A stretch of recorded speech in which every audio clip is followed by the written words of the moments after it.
Deus está dizendo o seguinte, ó, depois que acontecer tudo, vocês estarem fartos, construir boas casas, adquirir bem, riqueza, vocês não se esqueçam que tudo isso veio de Deus, que tudo isso veio do Senhor. Não se esqueçam, foi Ele que fez tudo isso por vocês.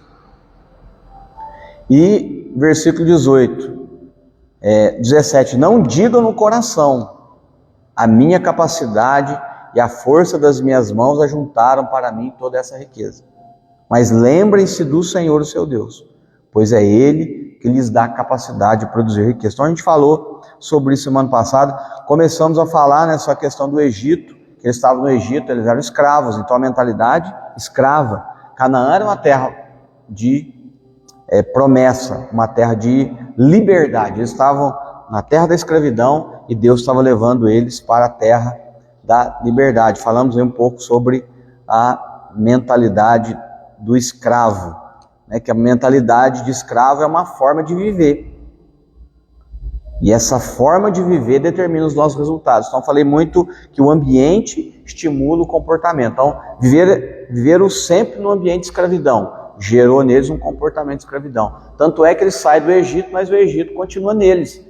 Eles saem do Egito, estão numa caminhada para Canaã, mas mesmo assim eles falam, seria bom a gente estar lá no Egito mesmo, comendo cebola, as carnes do Egito. Você tirou nós, mas para não morrer aqui no deserto. Então a gente tratou isso lá. Outra coisa importante que nós falamos aqui ontem, na última terça-feira, sobre a questão da pobreza ser uma forma de abuso. A pobreza é uma forma de abuso. Então, muitos de nós vivemos eu até contei vários episódios da minha vida, que vivemos num ambiente não de provisão, né, Marcos, mas desprovido de um monte de coisa. Desprovido de um monte de coisa. E esse ambiente nos estruturou e nos fez interagir com o mundo hoje. Então, esse ambiente que não teve a provisão, ele estruturou a nossa vida para agir, para interagir com o mundo hoje. Então, houve um padrão estabelecido na vida de todos nós, por exemplo, que vivemos na falta. Quem viveu na abundância também, existem padrões estabelecidos? Sim. Existem padrões também estabelecidos em quem teve abundância, abastança na vida. Então a questão nossa de finanças, que eu nem entrei nesse mérito ainda, e hoje eu vou trabalhar um pouquinho mais a questão da nossa mente, tem tudo a ver com a forma com que a gente foi formado. Tá? A pessoa então com abundância, ela não tem problema com dinheiro? O que você acha, Marcos? A pessoa cresceu com abundância, será que ela tem problema com dinheiro também? Também. E tem pessoas que elas não sabem o que é ter dificuldade. E aí elas acham que vão crescer, que aquilo vai ser a vida toda. Elas não foram preparadas para poder produzir, enfrentar dificuldade, romper desafios, porque sempre elas tiveram tudo o que elas queriam no momento que elas queriam, por causa da vida abastada que tiveram. Então, nós estamos falando de um outro extremo, né? O extremo da grande abundância, sem o tratamento devido, sem o ensinamento correto, e o outro extremo que é o extremo da pobreza, onde não se tem nada e se gera um tanto de coisa nessa criança. Mas, aí deixei uma pergunta, né? Se você deseja romper com esses padrões na vida, o que você precisa ter em mente? Então, para a gente romper com esses padrões, o que a gente precisa ter em mente? É o que eu vou trabalhar aqui hoje. A gente precisa trabalhar a nossa mentalidade. Então, antes da gente trabalhar com o dinheiro, nós precisamos trabalhar com a mente. Aqui é uma área, tá, gente? Se eu for falar da vida emocional, também mentalidade. A vida espiritual também tem que trabalhar a mentalidade. Mas nós estamos falando sobre finanças, sobre dinheiro. Então, antes de entrar, fazer orçamento, dar umas dicas aqui para vocês de como administrar o dinheiro, nós vamos trabalhar a nossa mentalidade, que é o que o povo viveu no Egito, né? Então, aquele ambiente de escravidão gerou neles um estímulo para um comportamento de alguém que era escravo. Então a mentalidade, ela é muito importante. Então eu vou trabalhando aqui, a gente vai entender. O mundo hoje é uma dualidade, olha para você ver. Você só sabe que tem o quente porque tem o... Como é que você sabe que tem o quente? Porque tem o frio. Você só sabe que tem o esquerdo porque tem o direito. Você só sabe que tem o esquerdo porque tem o direito. Você só sabe que tem o externo porque tem o interno. Então a gente está sempre vivendo essa dualidade. Então, com relação aos recursos, ao dinheiro, é a mesma coisa. Nós temos as questões com relação ao dinheiro que são externas e temos também a relação com o dinheiro das questões que são internas. Com relação às coisas externas ao dinheiro, a gente pode citar aqui conhecimento, né, o próprio dinheiro em si. Então, todo conhecimento que você tem, todo treinamento que você possa fazer, todo vídeo que você possa fazer, todo curso que você possa fazer sobre finanças, isso tudo está trabalhando a questão externa do dinheiro. Então, por exemplo, se ela chegasse no nosso curso aqui e falou, gente, na primeira aula, falou, nós vamos fazer um curso de finanças, eu vou ensinar vocês a fazer um orçamento familiar. Você vai separar suas despesas fixas das suas despesas variáveis. Você vai agrupá-las numa data que fica perto do seu pagamento, para não ficar aquele monte de conta o mês inteiro. Você vai separar uma porcentagem para pagar você primeiro. Você vai separar 10% para você doar, para você dar dízimo na igreja, para você doar, né? Você que não é cristão, não está na igreja, fazer doação para uma assistência social. Você vai separar 60% para pagar todas as suas contas. Você vai separar uma parte para você investir.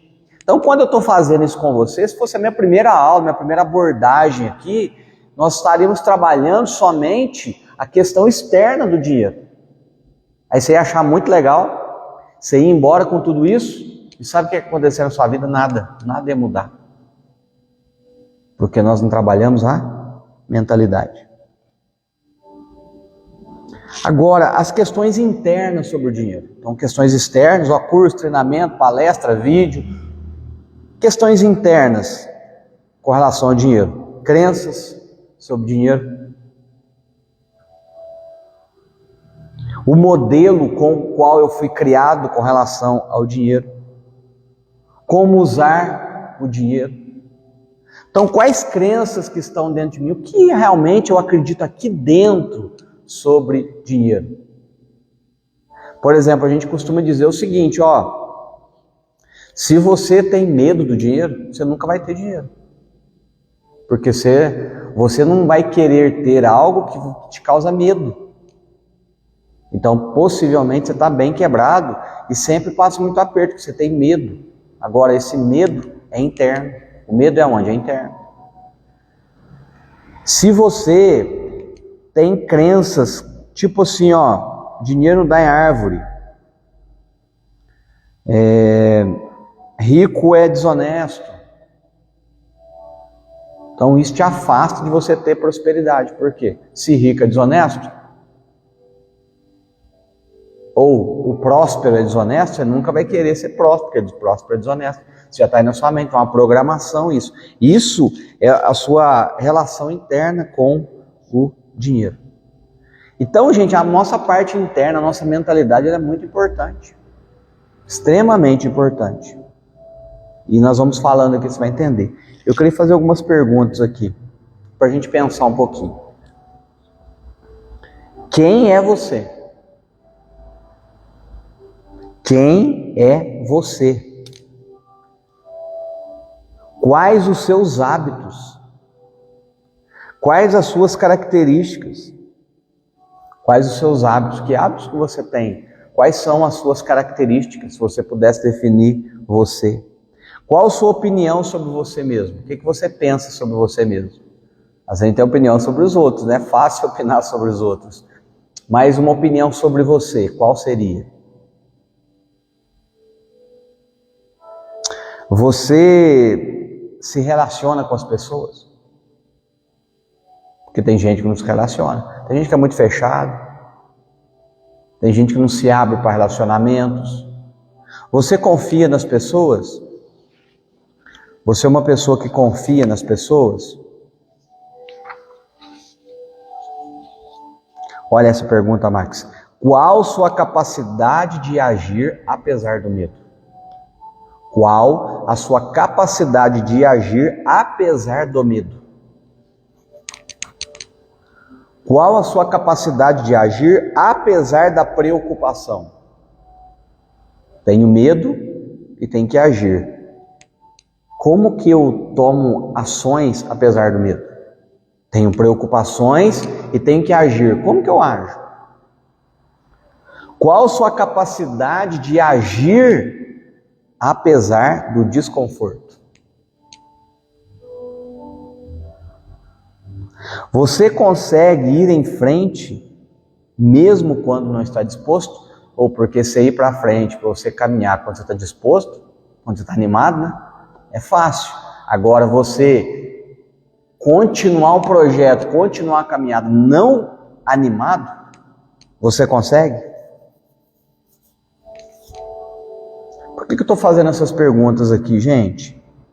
Porque o Edmar, o Max, você que está aí, o seu caráter, os seus pensamentos, as suas crenças, aquilo que você acredita internamente, são os fatores que vão determinar o seu resultado. Ou seja, a sua fé no agir correto, de acordo com o norte que a palavra de Deus nos dá, pode fazê-lo ficar firme e ter sucesso na área material. O que você acredita dentro de você sobre as finanças é o que está acontecendo hoje na sua vida. Então, uma pergunta básica: qual é o seu nível financeiro hoje? Não estou falando de quanto de dinheiro que você tem, não, porque isso é muito relativo. Qual o seu nível financeiro é? Você hoje tem algum dinheiro guardado? Não tem. Você hoje está endividado? Você hoje tem controle das suas finanças? Não tem controle das finanças, você está todo descontrolado.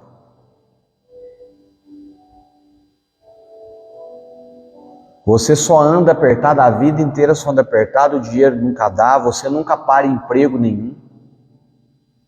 Nós tivemos um amigo que o cara ficava de 6 em 6 meses, sai de um emprego para outro emprego. O que é isso, hein?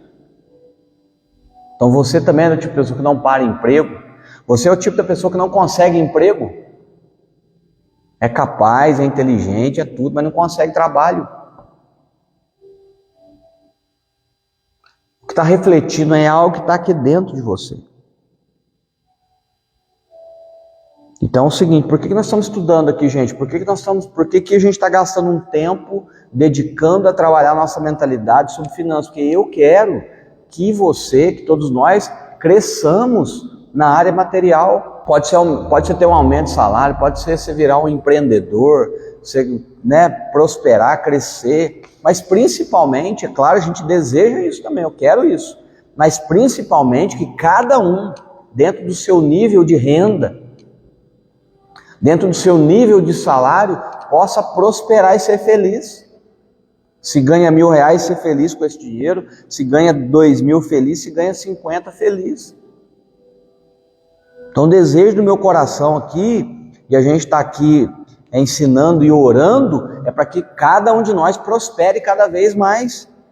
Porque quando eu cresço como pessoa, meu dinheiro cresce também.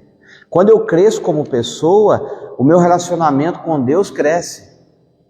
Quando eu cresço como pessoa, as minhas emoções também crescem. Então nós estamos aprendendo para a gente crescer. Se a gente crescer, a gente vai prosperar mais. Talvez até hoje você fala assim: nossa, pastor, nada na minha vida dá certo, nada flui. E nunca flui. Tem um modelo dentro de você, queridão. Tem algo dentro de você que precisa de romper.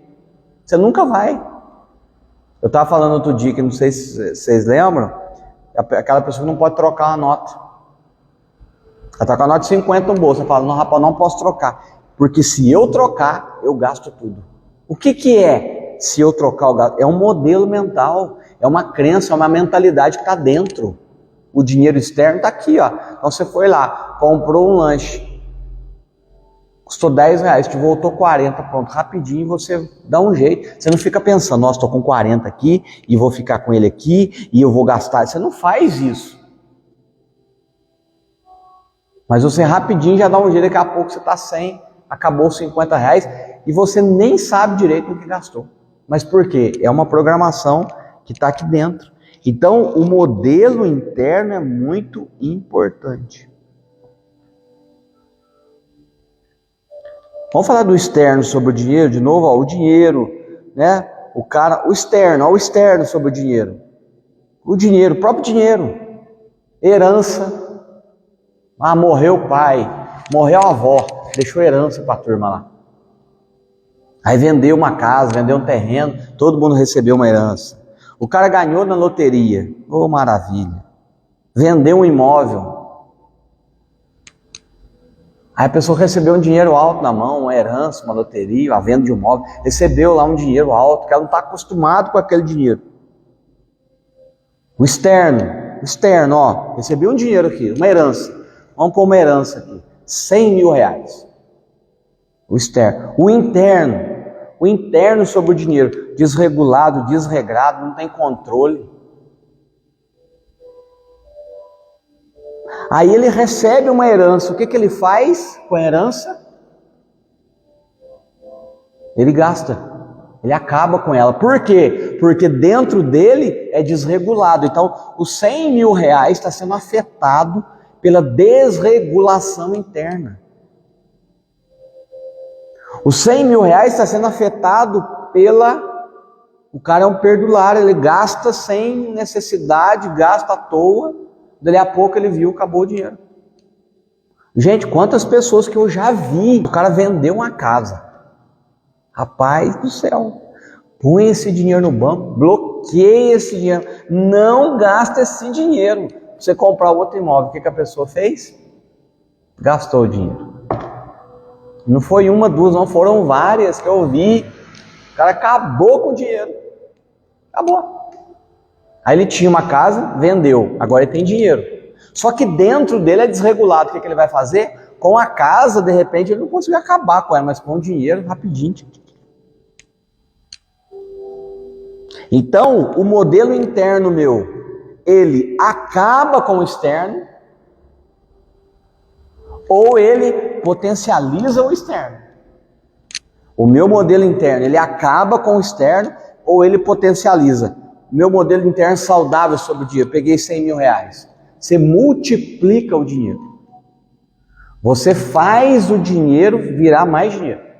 Você faz o dinheiro trabalhar para você. Mas quando é que você chega nesse nível de trabalhar com recursos? Quando o seu modelo interno está trabalhado. Agora, Mateus capítulo 7. Vamos para a Bíblia aqui.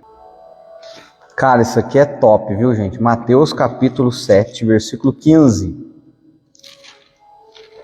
Olha o que Jesus está dizendo aqui, ó. Cuidado com os falsos profetas. Eles vêm a vocês vestidos de peles de ovelhas, mas por dentro são lobos devoradores. Vocês o reconhecerão por seus frutos.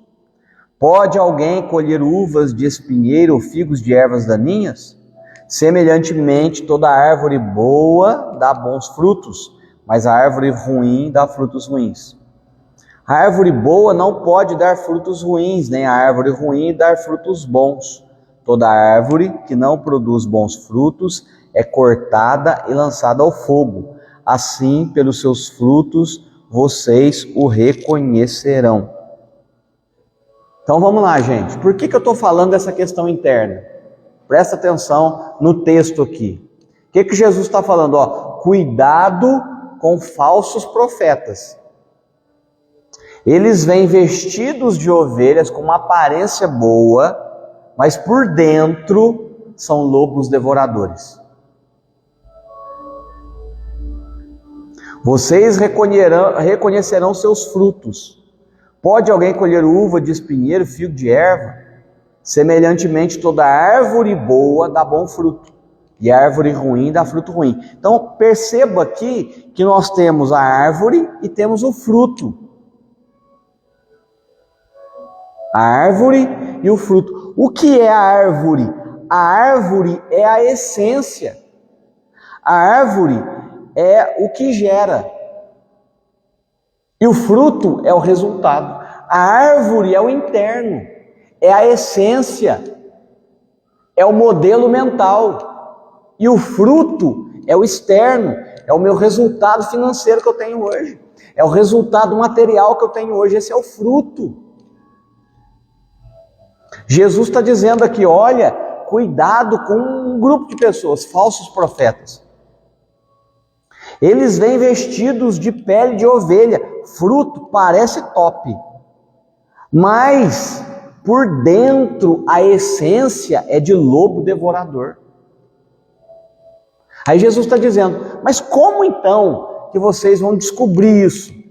Vocês o reconhecerão por seus frutos. O fruto é o resultado. Então eu tenho uma essência em mim, essa essência produz alguma coisa.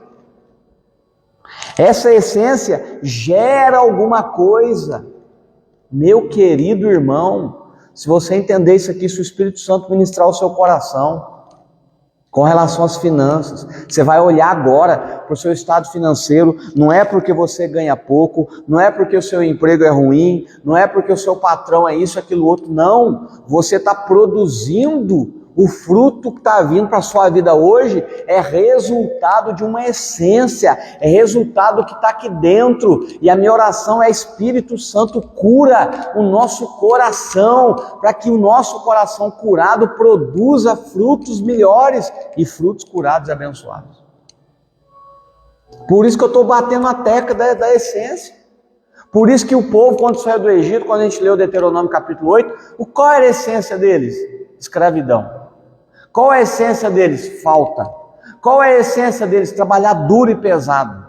Então, quando eles saem para a terra prometida, eles murmuram, reclamam, não são gratos e querem voltar, porque a essência deles não era que Deus não era poderoso, não era que, tá vendo? Não era que Deus era ruim, Deus era maravilhoso. Deus prometeu uma boa terra e eles não entram na terra por causa de Deus, meu irmão.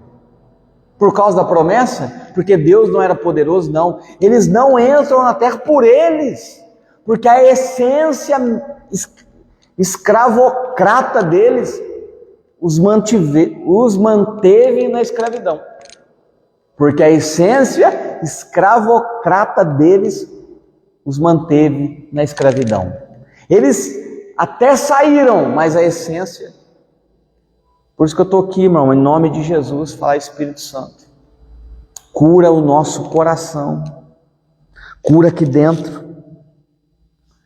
O que está debaixo da terra cria o que está em cima. O invisível cria o visível. O que está debaixo da terra, o que é invisível, cria o visível. Jesus está dizendo: pode alguém colher uva de espinheiro ou figo de ervas daninhas? O que é a uva aqui? A uva é o fruto. O que é o espinheiro? Essência. O que gera. Essência de espinheiro, ele está perguntando: pode gerar uva? Não. Essência de erva daninha pode gerar figo? Não. Semelhantemente, toda árvore boa, o que é uma árvore boa? Essência, gera bons frutos. Mas a árvore ruim, essência ruim, gera frutos ruins. E ele continua: a árvore boa, essência boa, não pode gerar fruto ruim. Essência ruim não pode gerar fruto bom.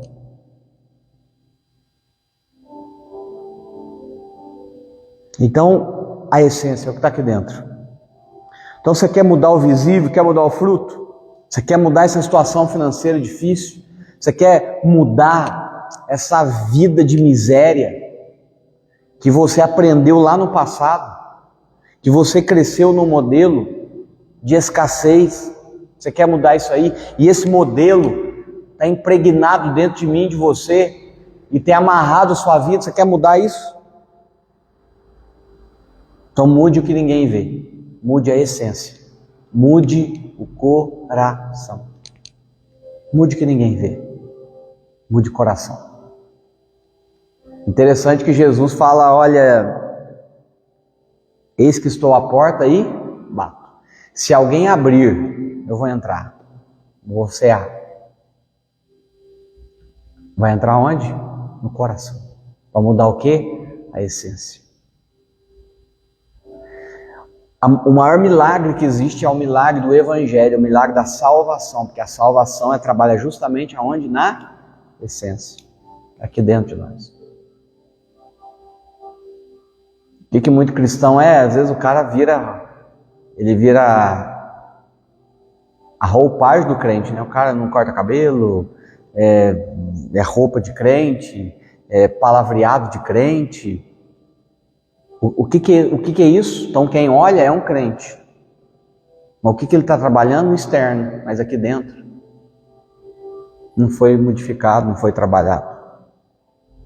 Então o Senhor quer hoje aqui curar o nosso coração. Escuta isso, o fruto é apenas a expressão da essência do nosso ser.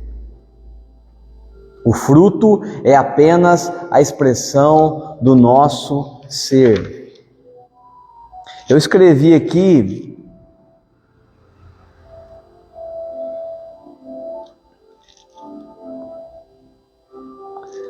um hábil que mexe com madeira, carpinteiro. Ele só pode fazer móveis de excelência e coisas maravilhosas se ele juntar duas coisas. Você pode trazer para mim, por exemplo. Você pode trazer para mim a melhor parafusadeira, a melhor serra-copo, os melhores instrumentos de marcenaria. Fala assim, produz uma mesa. Eu posso até fazer alguma coisa. Edmar, mas você está com as melhores ferramentas. Você tem as melhores ferramentas que o mercado de marceneiro tem. Pois é.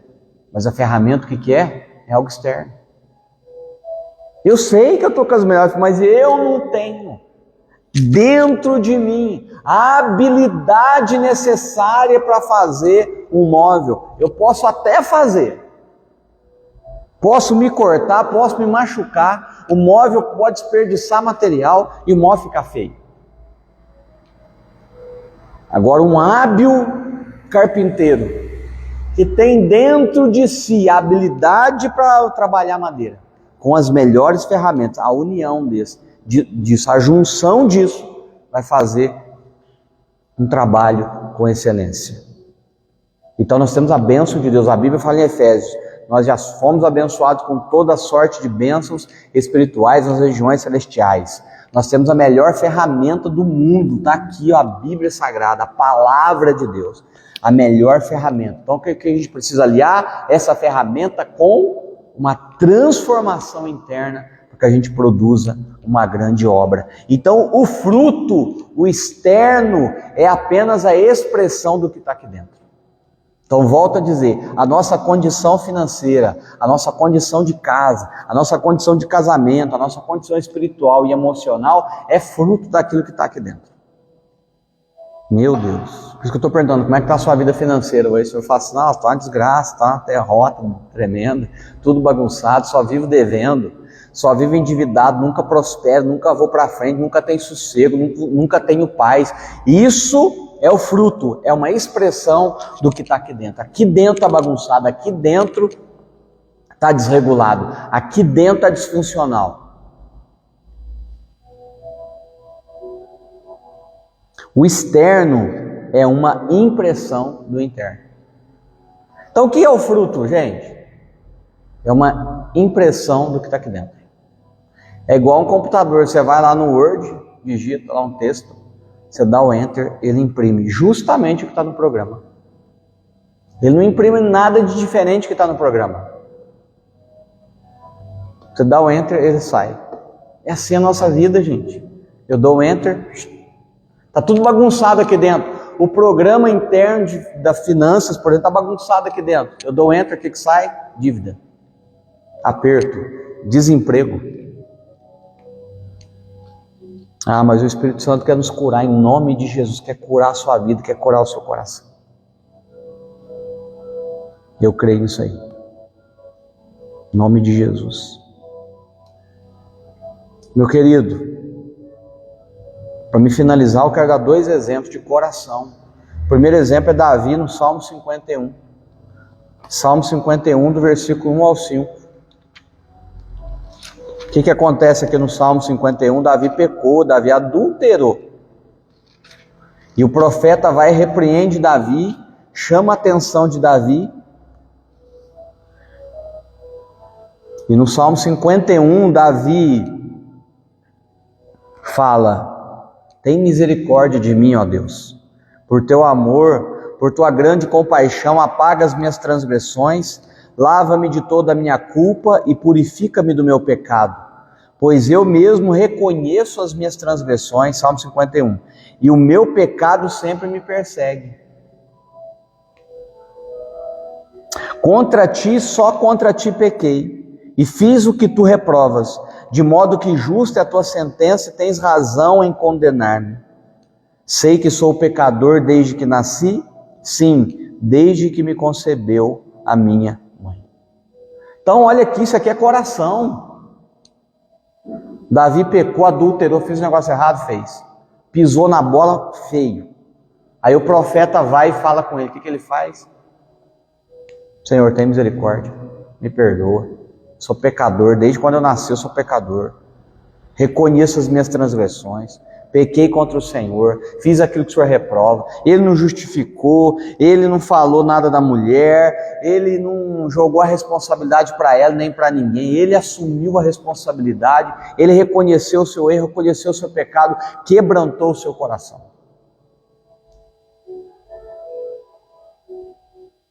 Agora nós temos outro exemplo de outro rei, que é o rei Saul.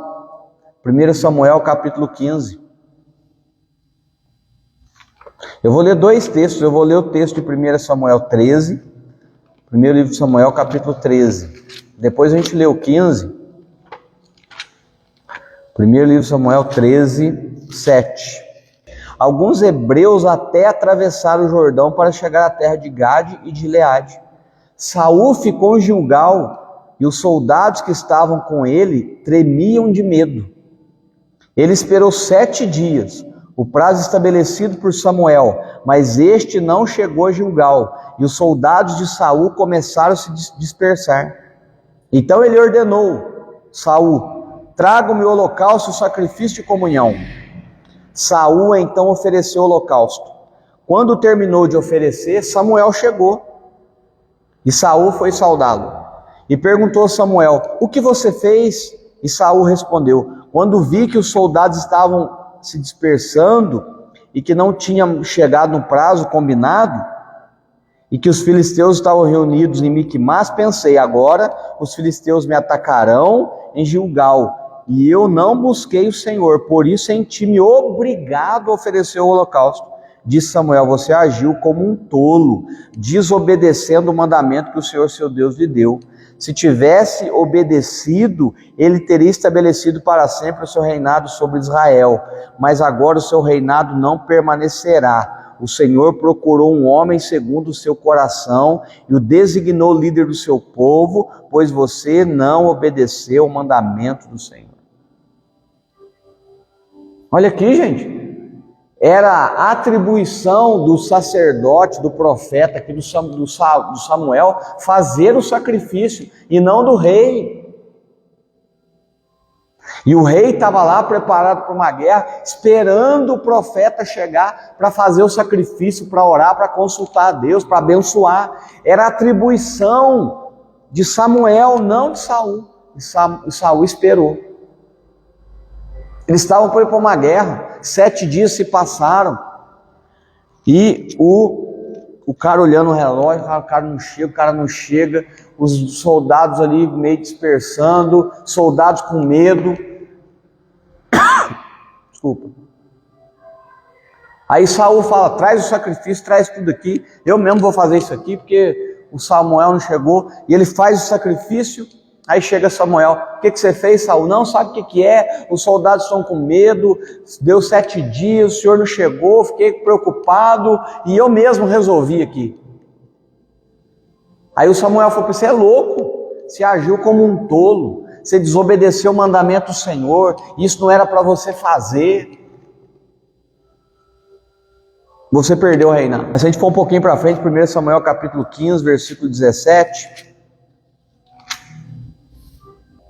E Samuel disse, embora pequeno aos seus próprios olhos, você não se tornou o líder das tribos de Israel. Está falando com Saul.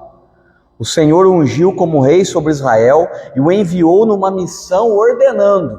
Deus ungiu você, Saul, como rei e mandou você numa missão te ordenando o seguinte: vá e destrua completamente aquele povo ímpio, os amalequitas. Guerrei contra eles até que os tenha eliminado, porque você não obedeceu ao Senhor, porque se lançou sobre os despojos e fez o que o Senhor reprova?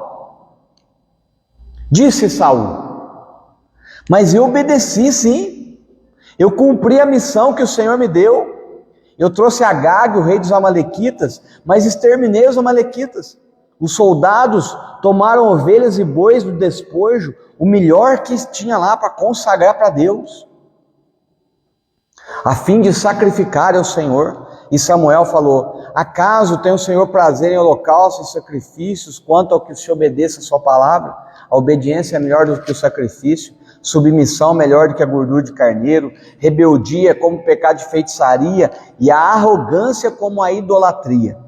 Assim como você rejeitou a palavra do Senhor, ele o rejeitou como rei. Depois de repreendido, Saul fala, pequei, disse Saul, violei a ordem do Senhor e as instruções, tive medo dos soldados, os atendi, agora eu te imploro, perdoa os meus pecados, volta comigo, para que eu adore o Senhor. Meu irmão, é coração, queridão. Então no capítulo 13, 1 Samuel 13, ele faz um sacrifício que não era atribuição dele, era do profeta, e ele vai e tenta resolver do jeito dele.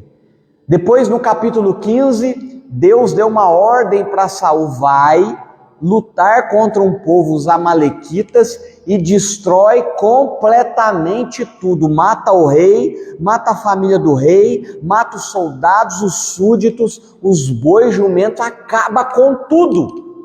Saul vai, vence a guerra, mas volta com o rei dos amalequitas vivo, volta com bois, com jumento, com tudo. Aí Samuel vai falar com ele, fala, o que você fez? Não era para você ter ido lá, Deus te ungiu rei sobre Israel, não era para você ter ido lá e destruído tudo e acabado com tudo? Olha para você ver, o Samuel fala com Saul, o que é que o Saul faz? Que isso? Executei a ordem do Senhor, eu fiz o que Deus mandou, eu só trouxe o rei, e trouxe aqui o melhor boi, o melhor carneiro, o melhor animal para a gente fazer um sacrifício para Deus. Aí Samuel falou, não, Deus não tem prazer em sacrifício quanto tem que se obedeça a sua palavra. Perdeu o playboy, acabou para você. E aí depois que Samuel repreende Saul, o que ele fala? Pelo amor de Deus, eu pequei mesmo. Eu fiquei com medo dos meus soldados, eu tive medo. Aqui, ó, faz uma oração e volta comigo para me sacrificar. O que é esse volta comigo de Saul? A posição de rei, honrado pelo profeta. Porque se ele volta sozinho e fala, cara, o profeta desaprovou, aconteceu um BO, se ele já estava com medo dos soldados, agora a casa caiu para ele, então volta comigo, porque se eu voltar comigo, embora tenha pecado, dá uma maquiada na situação, meu irmão. O que é isso? Isso é coração. Por que Davi, quando peca, Imediatamente ele se arrepende, imediatamente ele assume a responsabilidade. Coração, a essência dele. Por que Saul sacrifica no lugar do profeta, não obedece à ordem de Deus, quer que o profeta volta para honrá-lo, mesmo depois de ter feito essa caca toda? Coração é a essência. Por isso que o reino foi tirado de Saul e foi dado para Davi, por causa da essência. Quando Saul sacrifica no lugar de Samuel, Samuel fala: você não deveria ter feito isso. Se você não tivesse feito isso, o Senhor iria confirmar o seu reino para sempre. Ia confirmar o seu trono. Mas não é que Deus não era poderoso para fazer, não é que Deus era ruim de não ter feito, não, a essência dele gerou um fruto onde ele perdeu o reino. Meu irmão, quantas coisas nós estamos perdendo na nossa vida por causa da nossa essência? Quantas coisas? Então, falta de dinheiro, descontrole financeiro, falência profissional. Quais outros problemas que a gente podia estar com relação ao dinheiro? Dívida. Quantas pessoas que são crentes, que estão com o nome sujo, porque a vida inteira andaram com o nome sujo. O cara limpa o nome, dá um jeito de sujar de novo. Emprestou nome, emprestou cheque. Sujou o nome do pai, sujou o nome da mãe, sujou o nome do marido. Dívidas, falta de controle, falência profissional. O que é isso, gente? Você pode estar falando: pastor, são todos os problemas que eu estou vivendo hoje. Mas isso não são problemas, são sintomas. O problema está aqui dentro. E se você não permitir que o Espírito Santo venha e cure o seu coração, os sintomas continuarão. Tanto é que nesse quesito financeiro, existem muitas pessoas que elas vão meses, anos e anos vivendo em cima do mesmo problema. Vivendo o mesmo problema, no mesmo sintoma, no mesmo sintoma, na mesma miséria, na mesma mazela de vida.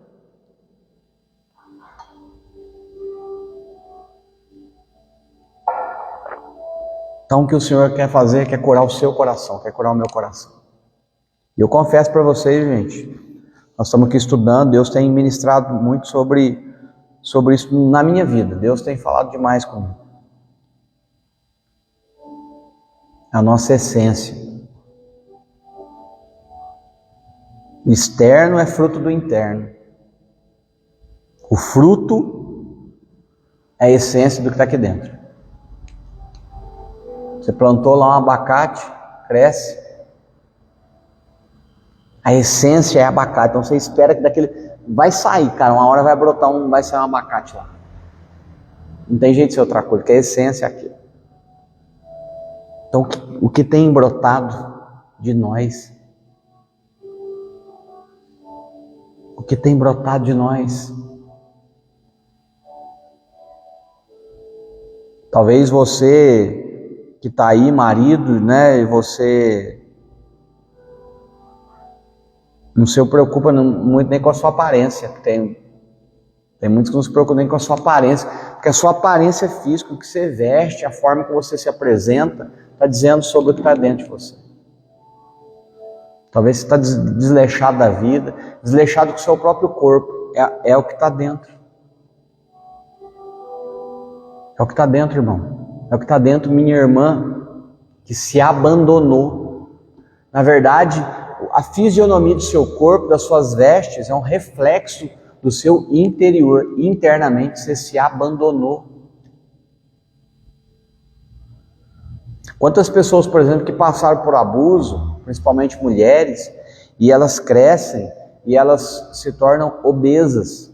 A obesidade é o reflexo de algo interno. Porque ela criou uma crença limitante que é a seguinte: se eu for feia, eu não chamo a atenção de homem algum, não sou abusado. Olha que coisa triste. O que é a obesidade? É o reflexo de algo que está interno. No caso, uma ferida. Então, o que nós estamos externamente apresentando, isso aqui é uma impressão de algo que está aqui dentro. Então eu quero mudar isso daqui, eu tenho que mudar aqui dentro. E a minha oração essa noite é: Espírito Santo, faz uma obra aqui dentro dos nossos corações. Em nome de Jesus. Vamos orar? Entregar na mão de Deus, que Deus possa te abençoar aí. Em nome de Jesus. Pai, o que é isso aqui, Senhor? Como o Senhor tem falado comigo, como o Senhor tem falado aqui com os meus irmãos, Pai. Que fruto que nós temos apresentado.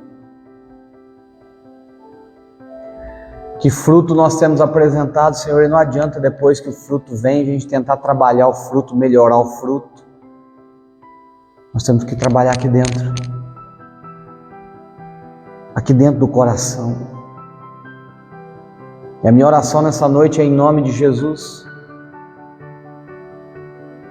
que o Senhor venha curar aqui dentro de nós, que o Senhor venha entrar em cada coração, nos nossos corações que estamos aqui, nos corações que estão em casa, nos acompanhando ao vivo agora, que o Senhor possa entrar em cada vida, Senhor, e o Senhor está mostrando para essa pessoa onde que está o problema. O Senhor está mostrando dentro do coração onde que está a ferida, e essa ferida precisa ser curada em nome de Jesus, para que flua, para que a essência que vai vir de dentro seja curada e nós possamos apresentar bons frutos. Em nome de Jesus. Como foi Davi, autorresponsável, humilde, quebrantado, pequei.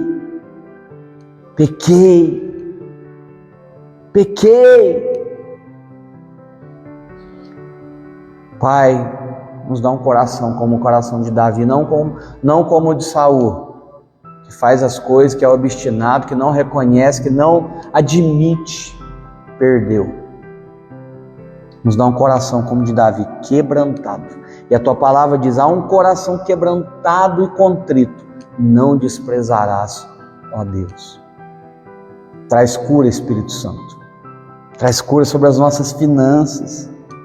Tantas pessoas, eu sei da dor, Pai, que é passar aperto. Eu sei da dor que é pessoas, Senhor, que estão endividadas. Eu sei a dor que é pessoas que estão com o nome sujo e se sentem envergonhadas quando precisam comprar alguma coisa a crédito e não conseguem, porque o nome está negativado, o nome está sujo. Pessoas que vivem um padrão de miséria, não porque elas não têm recurso para melhorar o padrão, mas que elas foram acostumadas, amoldadas a viver na miséria, a viver na sujeira, a viver num ambiente imundo, sujo. Espírito de Deus, cura a nossa vida, cura-nos, Deus, em nome de Jesus. Esse não é o ambiente dos teus filhos, como Israel estava na escravidão. E o Senhor está prometendo, você estava na sujeira, eu estou prometendo uma terra boa para vocês, uma terra livre, mas eles estavam dentro deles com uma essência escravocrata, Pai. Senhor, cura-nos, não permita que essa essência, Senhor, da escravidão, da miséria, da desgraça, continue a fluir na nossa vida e trazer todos esses frutos que têm nos feito chorar. Mas eu profetizo agora em nome de Jesus, cura de Deus para a nossa vida. Eu profetizo sobre os irmãos, sobre a igreja, restauração. Eu profetizo prosperidade. Eu profetizo bênção e cura em nome de Jesus. E te agradeço, Senhor, porque a gente sabe que a restauração completa, ela vem pelo poder da sua palavra. Amém. O amor de Deus, nosso Pai, que a graça maravilhosa de Cristo Jesus e a comunhão do Espírito Santo seja com todos. Todos digam amém. E que você tenha sempre aí um amor de família. Beijo no coração nos acompanhe. E semana que vem, terça-feira, a gente volta aqui. Tchau!